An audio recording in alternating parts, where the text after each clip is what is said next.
Welcome back to the TWSN YouTube channel. Continuing the theme with our, off-season breakdowns and a little bit of a future predictions. Now we're going to be hitting on the Cincinnati Bengals. Obviously, just played in the Super Bowl, won the AFC. A lot of excitement in the Cincinnati organization, the fan base as a whole, and rightfully so. They had a lot of issues. Everybody kind of knows what held them back, but at the end of the day, they played in the Super Bowl.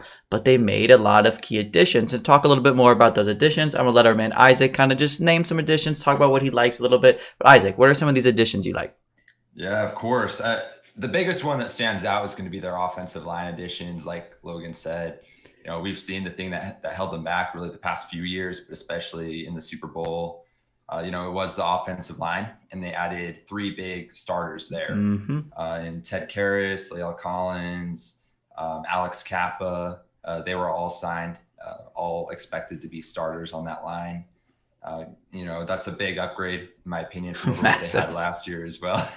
I think I saw the stat that it was something like 3 or 4 of their offensive linemen last year aren't even signed right now. And now they've got 3 new starters. So I think those are the biggest additions to me that stand out for sure. Yeah, I think that has to be where everybody's head turns. I mean, it just has to be. I think that's the one gripe they always got was how bad their offensive line was, how bad their offensive line was, how bad their offensive line was. And no, I mean, I'm not going to act like it wasn't deserved because it totally was. But they went out, they addressed it in a very big way, like you said. I mean, they made some other little additions. Not even little. They made some other additions as well. They didn't really – one of the key things, I think, for the offseason, they didn't really lose too many people. I mean, see, they lost CJ Uzama, but they replaced them with Hayden Hurst. Hayden Hurst, they're pretty, similar – players. I feel like Hayden Hurst is more of a better receiver. Obviously, CJ is probably a little bit more well-rounded. But at the end of the day, they didn't really downgrade there. They lost, I guess he's still a free agent, Larry Ogunjobi. But, they added a bunch of defense in the draft. Drafted Daxton Hill at the end of the first round. Just like I said, the biggest thing for them was they didn't really lose anybody. That's kind of the thing. But I want to ask you. So we kind of talked about the defenses a little bit. Rookies, I guess it's pretty much of a rookie thing because they didn't really add any free agent defensive guys really. But what rookie defensive player are you looking forward to seeing this year? Yeah, I'm excited to see Cam Taylor-Britt. I really want to see if he can beat out Eli Apple. Really, I guess at any point in the season because. I hope, that he's some star that just comes out week 1 and can start, but obviously that's not always the case. So hoping at some point in the season we can see him maybe take over Eli Apple's role, maybe see an upgrade there. Of course, super excited about Daxton Hill, kind of his versatility, excited to see how they get him on the field. And of course, as they kind of wrap up what's happening with Jesse Bates, hopefully, we can kind of see how they get Daxton Hill involved. Yeah, Dax Hill's definitely a fun little piece for sure. But I just thought about it when we were talking about the defense a little bit. They added a big unit, the defensive side during the draft this year, but they also did it a little bit last year, and the guy just never played. Getting Joseph Asai back this year for this Bengals defense is obviously going underrated a little bit because he was a rookie, never played. So, more of the non-Cincinnati Bengals fans probably kind of forgot about him in general. However, he was a 3rd-round draft pick. He showed out in the preseason. I know it's a preseason, whatever, but he was still good nonetheless. So it's definitely worth talking about. But I mean, they lacked some pass rush last year. They lacked a little bit of depth in that area. And adding Joseph Asai along with some of the guys they have already in place, it's just like having an extra draft pick, I mean, it's going to a little bit up in the air, obviously, how he's going to perform. It's kind of his rookie year again, just coming off an injury. So, I mean, it's a little bit up in the air with him, but nonetheless, he's a key addition that should play a big part on this team. Whether it's good or bad, he's going to have a lot of weight on his shoulders coming into the first year.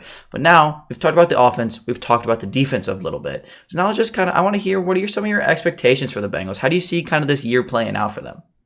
Yeah, no, of course. I wish I could say they're just immediately going back to Super Bowl. Obviously not realistic. But of course, my actual expectations, I expect them to be a playoff team. I expect them to be at least contending in the AFC. I think those offensive line additions will get this offense at least close to elite. Of course, you kind of need to see that first before calling any offense elite. But I think that'll at least help them get close to it. Like you said, defense, they didn't necessarily lose too much. And they at least made some additions there, got some young talent. So, I expect them to pretty much do what they did last year, at least be competing in the playoffs, whether that is winning the division, or a wild card spot. I think I would expect them to win the division. That's what I was going to ask you. I was going to ask you about how you feel about them finishing. It's a weird division. It's not necessarily weird, but obviously you have the whole Browns saga. We'll wait for that to unfold to really talk about it. The Steelers they're still the Steelers. They have a solid roster, quarterback. We'll see how it plays out. And then the Ravens getting healthy, some additions there.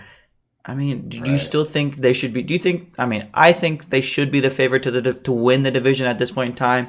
But do you think that they're the favorite to win the division? And one way or the other, who do you see being their biggest threat? Right.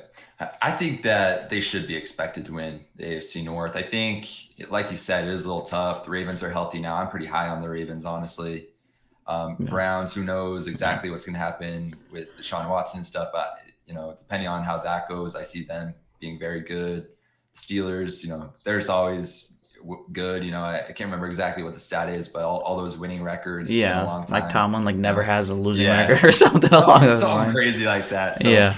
It's a tough division, but I do expect them, to be able to beat the others. I'd say probably the Ravens, to me, honestly, would be the toughest one. I think you'd have Philly and the Ravens at this point. Yeah, I'd say you could probably argue any of them, but I'll go with the Ravens. Yeah, it's another one of those divisions that can kind of go any way. The AFC kind of is like that in general. The AFC is absolutely loaded. But for now, that's going to wrap up the Cincinnati Bengals team-specific offseason future outlook expectations video. We're going to be breaking down all the teams in the NFL, so make sure you comment down below what team you guys want to see next. I'm looking forward to seeing you guys on the TWSN YouTube channel here soon.